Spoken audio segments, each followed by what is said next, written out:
Good morning प्यारे बच्चों।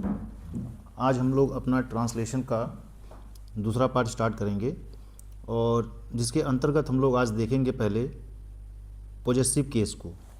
तो पॉजेसिव केस में बेटा होता क्या है, पॉजेसिव केस में हम इसको दो भागों में बांटते हैं, ठीक। एक होता है आपका पॉजेसिव एडजेक्टिव, एक होता है पॉजेसिव एडजेक्टिव और एक होता है आपका पॉजेसिव प्रोनाउन। और जो पॉजेसिव एडजेक्टिव होता है बेटा, ये मैं आपको पहले भी एक बार जिक्र कर चुका हूँ अपने जो पहला लेक्चर था मेरा ट्रांसलेशन का, कि पॉजेसिव एडजेक्टिव के बाद में हमेशा नाउन का यूज़ होता है, ठीक। पॉजेसिव एडजेक्टिव के बाद हमेशा नाउन का यूज़ होता है। जैसे आपको लिखना हो कि मेरी मदर, मेरी माँ, तो हम कहेंगे माई मदर, ठीक है। मेरी माँ तो माई मदर। अगर कहना हो कि हमारी माँ तो आर मदर। अगर कहना हो तुम्हारी माँ तो योर मदर। उनकी माँ देयर मदर। उसकी माँ हर मदर, ठीक है। तो इस टाइप से इसका प्रयोग होता है। लेकिन जो बेटा आपका पॉजेसिव प्रोनाउन होता है, पॉजेसिव प्रोनाउन के बाद में कभी भी नाउन का प्रयोग नहीं किया जाता है। देखिए हम इसका कुछ एग्जाम्पल्स यहाँ पे देखते हैं, तो एग्जाम्पल से हमारा जो डाउट है वो अच्छे से क्लियर हो जाएगा। देखिए पहला है, यह मेरी किताब है, तो हम एक साथ बोलेंगे मेरी किताब। जैसे बताया ना कि मेरी माँ, मेरा घर, हमारा घर, तुम्हारा घर, तो मेरी किताब। तो मेरी किताब का मतलब बेटा होता है माई बुक। देखिए वैसे यह का मतलब यहाँ पे जो निकलेगा बेटा दिस, मैं यहाँ पे आपको ट्रांसलेशन नहीं, अभी मैं एग्जैक्ट ट्रांसलेशन बाद में हम लोग करेंगे। सिर्फ मैं आपको बेसिक जो ट्रांसलेशन करते समय जो जो शब्द आते हैं वो कहाँ पे कैसे प्रयोग होते हैं, सिर्फ मैं वो बताने का प्रयास कर रहा हूँ। और इसको करते करते हमारा ट्रांसलेशन काफ़ी मजबूत हो जाएगा। इसका जो आंसर बनेगा बेटा this is my book, this is my book, ठीक है। अब यहाँ देखो, यहाँ पे देखो ये जो बेटा एग्जाम्पल था, ये एग्जाम्पल था आपका पॉजेसिव एडजेक्टिव का। देखिए ये आपसे कोई पूछेगा नहीं पॉजेसिव एडजेक्टिव होता क्या है, पॉजेसिव प्रोनाउन होता क्या है, लेकिन फिर भी ट्रांसलेशन के लिहाज से काफ़ी इम्पॉर्टेंट है।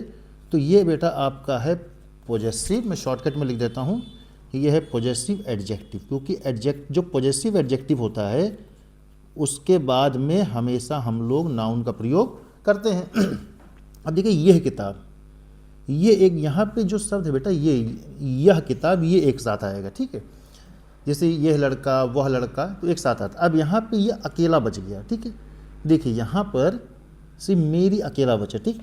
तो यहाँ मेरी का मतलब माई नहीं हो सकता है, क्योंकि माई अगर होता तो माई के बगल में कोई ना कोई नाउन जरूर होना चाहिए था। तो इसका आंसर जो बनेगा बेटा, इसका आंसर बनेगा this book, this book is mine. यहाँ पे माइन बनेगा, और जो माइन है यहाँ पर, माइन आपका क्या है, माइन आपका है पॉजेसिव प्रोनाउन, पॉजेसिव प्रोनाउन। तो मेरे ख्याल से डाउट आपका क्लियर हो गया होगा। अभी और भी क्वेश्चंस हैं, उसको जब हम करेंगे तो हमारा कॉन्सेप्ट और भी क्लियर हो जाएगा।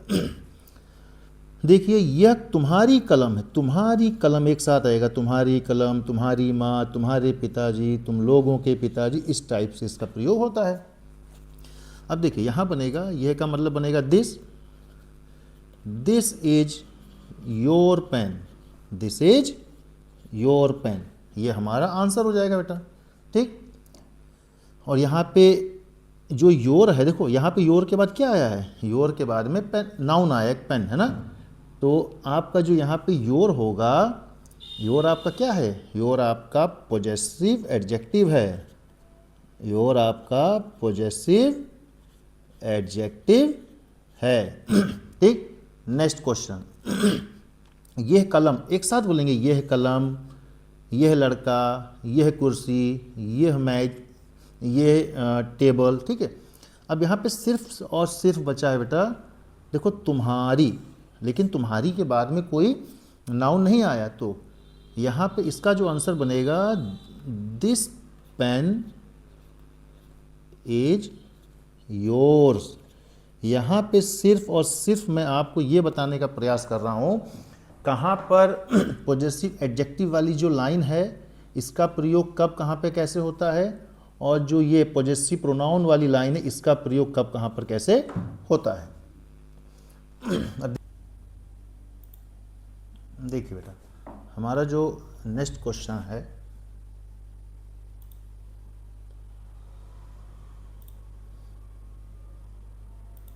हमारा नेक्स्ट क्वेश्चन है क्वेश्चन नंबर 5। ये लड़के उनके हैं, ये लड़के, तो इसकी इंग्लिश होती है बेटा दीज बॉयज आर, उनके, ऊ के साथ जब ना लगता है बेटा तो वो दे वाली बात होती है, ठीक है, मतलब दे वाली जो लाइन होती है उसकी बात होती है। तो यहाँ पे उनके के बाद में कोई भी नाउन नहीं आया है, तो इसलिए यहाँ पे जो आंसर होगा बेटा वो देयर्स होगा, ठीक है। वे कुर्सियाँ, तो वे कुर्सियाँ जब भी आता है तो उसको दोज बोलते हैं, क्योंकि ये जो ए होता है और वे होता है दोनों प्लूरल में होता है, ठीक है। तो दोज चेयर्स आर आर्स, ठीक, क्योंकि देखो यहाँ हमारे के बाद में भी कोई नाउन नहीं आया, तो इसलिए यहाँ पे किसका प्रयोग होगा, पॉजेसिव प्रोनाउन का प्रयोग होगा, ठीक है, पॉजेसिव प्रोनाउन का प्रयोग होगा। और ये क्या था, ये भी आपका पॉजेसिव प्रोनाउन ही था, ठीक है, तो ये भी आपका पॉजेसिव प्रोनाउन था।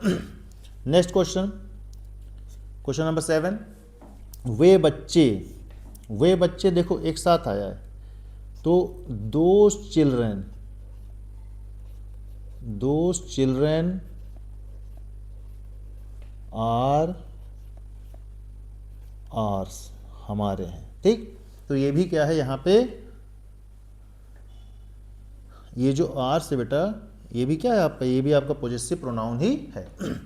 अब देखो इन लड़कियों की माँ, अच्छा यहाँ पे सिर्फ मैं ये बताना चाहता था कि जैसे यहाँ पे इन लड़कियों का मतलब क्या होगा, ठीक है, सिर्फ यहाँ देना, जैसे एक साथ कभी बोलते हैं तो इन लड़कियों, कभी भी आता है जैसे राम की माँ, तो हम लिखते हैं द मदर ऑफ राम पीछे से, जैसे लिखना हो स्कूल का चपरासी तो द पियन ऑफ स्कूल, ठीक है। इन लड़कियों की माँ, तो इसकी इंग्लिश बेटा होगी the mother of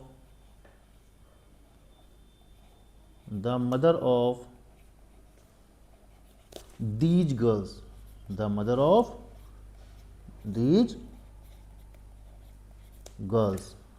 of these girls are good, ठीक है। तो इसका जो आंसर बनेगा the mother of these girls, मैं यहाँ लिख देता हूँ, these girls are, sorry are नहीं होगा, the mother of these girls is good, क्योंकि बेटा यहाँ पे मदर की बात हो रही है ना, तो सिंगुलर है। तो इन सब चीज़ों को हम बाद में देखेंगे, यहाँ सिर्फ मैं आपका एक कॉन्सेप्ट क्लियर करना चाहता था कि इन लड़कियों की माँ, उन लड़कियों की माँ, उन लड़कियों के दोस्त लोग, ठीक है। अब देखिए क्वेश्चन नंबर बेटा आपका 9 है, क्वेश्चन नंबर 9 है उन लड़कियों के दोस्त लोग, देखो एक साथ है उन लड़कियों के दोस्त लोग, तो यहाँ पे ये बहुवचन में आता है, हमारा आंसर बनेगा द फ्रेंड्स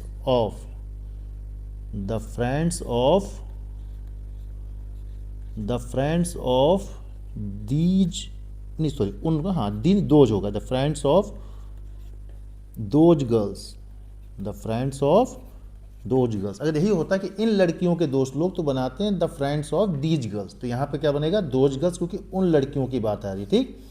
अगर यहाँ पे इन लड़कियों की बात आएगी तो दीज गर्ल्स, ठीक है। अगला देखो क्वेश्चन नंबर 10, इस लड़के का दोस्त, तो इस लड़के का दोस्त की इंग्लिश बनेगी the friend of this boy, the friend of this boy, ठीक। ये सब चीज़ें आपको ध्यान देनी है। उस लड़के का दोस्त the friend of that boy, the friend of that boy, ठीक, ये आपका आंसर होगा। ये ट्रांसलेशन में ये सारी चीज़ें बहुत इंपॉर्टेंट होती हैं। हमारा इसमें जो क्वेश्चन नंबर 12 है उसका, हमारा घर अच्छा है, हमारा घर, तो क्या बनेगा, एक साथ है ना बेटा, देखो हमारा के बाद में नाउन आया है, तो इसलिए ये आपका पॉजेसिव एडजेक्टिव आएगा, तो आर हाउस इज गुड, ठीक। तो यहाँ पे जो आर था ये क्या था, ये आपका पॉजेसिव एडजेक्टिव था, क्योंकि इसके बाद में ये हाउस क्या है, हाउस यहाँ पे नाउन है, ठीक। हाँ, अब देखिए हम नेक्स्ट क्वेश्चन करते हैं। हाँ देखिए, क्वेश्चन नंबर 13 है बेटा आपका, यह मेज मेरी है। तो यह मेज की इंग्लिश बेटा होगी this table, this table is. अब देखो मेरी के बाद में कोई भी नाउन नहीं आया, तो इसका मतलब ये पॉजेसिव क्या है, यह आपका पॉजेसिव प्रोनाउन है, क्योंकि पॉजेसिव प्रोनाउन के बाद में कोई नाउन नहीं आता है। दिस टेबल इज माइन, ठीक है, माई नहीं होगा, माइन। अब देखो ये कुर्सियां हमारी हैं, तो ये कुर्सियां अभी मैं ऊपर बता चुका हूं, बनेगा these chairs, these chairs are ours, ठीक। अब ये जो यहाँ पे आर से, ये क्या है, यह आपका पॉजेसिव प्रोनाउन है, ठीक है। क्वेश्चन नंबर 15, ये चिड़िया एक साथ आया है, तो बनेगा these birds, these birds, oh pen change करना भूल गए, birds are beautiful, these birds are beautiful, ये चिड़िया खूबसूरत है। क्योंकि ये जो बटन, ये और वे जो होते हैं प्लूरल होते हैं, वे फूल, तो मतलब ये ज़्यादा फूल की बात हो रही है, तो हमारा आंसर बनेगा दोज फ्लावर्स,